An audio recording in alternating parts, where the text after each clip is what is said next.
Born Robert Rivkin in January 1956 in St. Louis Park, Minnesota, Bobby Z, as he is known, is most well recognized for his work with Minnesota's favorite musical son, Prince, during his very beginning and rise of his career. I started playing drums, imitating the drummer in my brother David's band, The Chancellors, which had regional hits at that time. Smitten by the stage, played with my other brother Steve in a band called The Jaguars with two neighbors. And we played professionally for Dayton's. They used to have shows at the 8th floor auditorium on Saturdays at 1 p.m.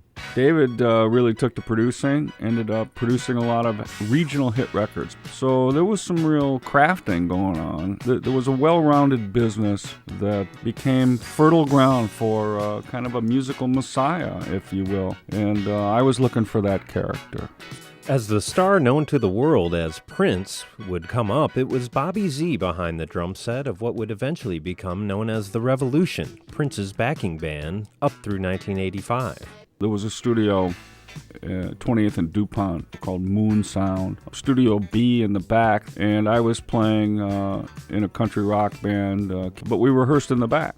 Chris Moon had kind of given Prince the keys to the studio at that point, and the door was open, and I would wander by and hear this amazing music coming out of there, and eventually just kind of popped in and got a full listen to what was going on, which was Prince completely by himself. As he developed his recording abilities, Chris really didn't know what to do with it, so he ended up kind of taking it to Owen Husney, who in turn kind of took it to my brother David, who had all these years of experience, and so he helped Prince with a proper demo at Sound 80. Now, they really learned how to make great records. Obviously, Funky Town was done there. My brother was really kind of the godfather of Minneapolis, we call him, with as far as recording and getting records to fit on that tape right. That helped Prince create a sound, and then obviously Prince knew how to take that and find his own way in the studio. Recording his first few albums essentially by himself, Prince performed all the instruments, including the drums.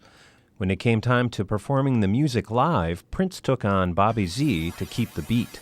He needed to form a band. Obviously, his music had little rock and roll elements as well as the funk. I was just at the right place at the right time because all the versatility that I had, getting to know Prince pretty much on my own. David was helping.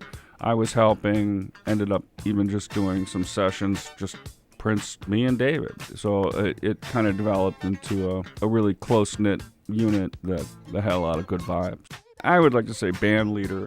Music is just an uncompromised vision in his mind, and Mozart had a first orchestra, and they had to interpret what was going on in his mind, and they were very fortunate to be that first orchestra. I'm sure at that time we were kind of a similar thing. His muse, his musical live element that turned these amazing records into performances. But in the beginning it was an incredible amount of excitement to watch this amazing pioneer kind of grow from private musician to this massive public figure, and it was pretty astounding to see that happen. Hey you! Get out on this dance floor!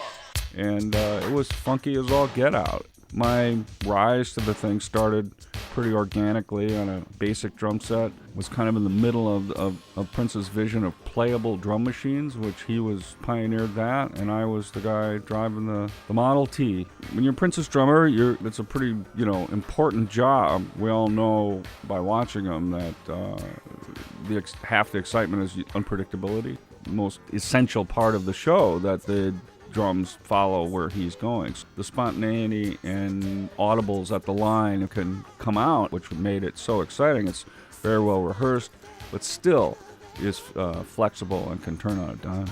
Eventually, as the Revolution dissolved, Bobby Z would move on to produce his own record in 1999, as well as records by Boy George, Wendy and Lisa, and The Suburbs. In 2010, however, Bobby's life would take a tragic turn as he endured a heart attack.